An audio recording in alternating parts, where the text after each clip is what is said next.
এক দরবেশ বাজারের মধ্যে দাঁড়িয়ে কান্না করছে। এই দৃশ্য দেখে এক লোক ওই দরবেশকে জিজ্ঞেস করলো, হুজুর, আপনি এখানে দাঁড়িয়ে কান্না করছেন কেন?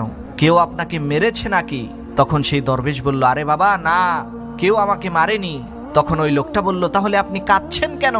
তখন সেই দরবেশ বলল, লোকজনের আখিরাতের প্রতি বেখিয়াল এবং দুনিয়ার ভোগবিলাস আর গুনাহের প্রতি মহব্বত দেখে আমার মনের মধ্যে দয়া হলো। আরে এই বান্দারা তো জাহান্নামে যাবে। তখন আমি আল্লাহ তাআলার কাছে দোয়া করলাম। উপর থেকে গায়েবী ভাবে আওয়াজ আসলো, তুমি এই পাপী বান্দাদেরকে আমার কাছে নিয়ে আসো।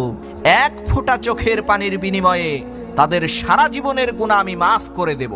আমি যখন এই বাজারের লোকজনদের কাছে হেদায়েতের দাওয়াত নিয়ে গেলাম, তখন তারা আমাকে পাগল ভেবে আমার সাথে মশকারি করা শুরু করলো, আমার সাথে ঠাট্টা বিদ্রুপ করতে লাগলো।